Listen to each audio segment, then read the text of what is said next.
एक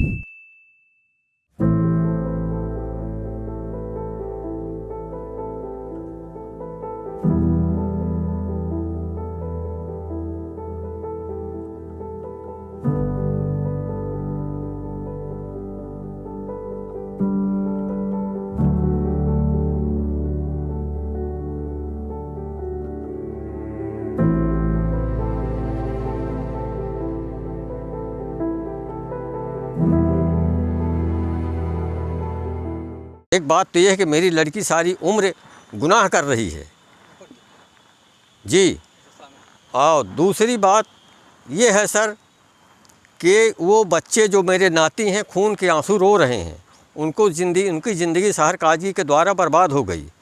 और सहर काजी से हमने इसके फिरियाद लेकर उसके बगले में, उसके मतलब ऑफिस में गए। अब बोले कि सर इसका मामला निपटा लीजिए।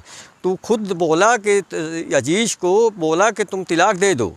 इन्होंने कहा कि मैं तिलाक नहीं दूँ, हम इसको रखूँगी, मेरे बच्चे मतलब खून के आंसू रो रहे हैं। तो सहर काजी ने ये भी बोला कि लाओ डंडा इसकी मार करो, ये तिलाक क्यों नहीं देगा। वो लड़की कहती थी कि मैं तिलाक ही चाहता हूँ, मैं इसके साथ नहीं रहना चाहता हूँ।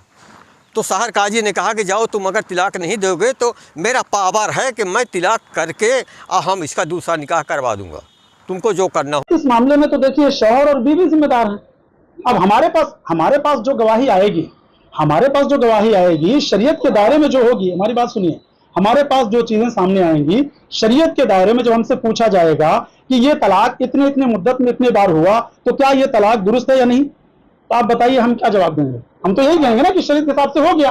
और चूंकि कानून भी ऐसा नहीं है कि कोर्ट के अलावा तलाक अवैध है, ऐसा कोई कानून हो तो बताइए।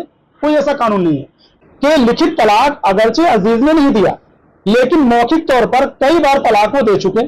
उसकी बीवी का खुद बयान, उसके सगे भाइयों का बयान, गांव के लोगों का बयान, और जहां दूसरी शादी की थी उसका भी बयान है।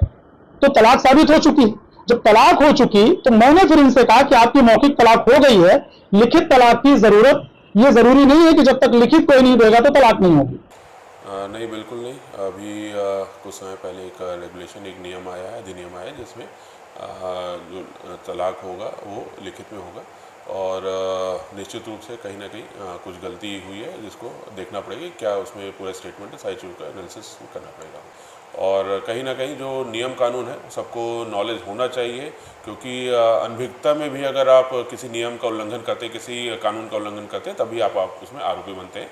तो सभी से अपील भी है कि नियम कानून को देख समझ के ही कोई भी स्टेटमेंट दें और कोई भी कृत्य करें उसमें।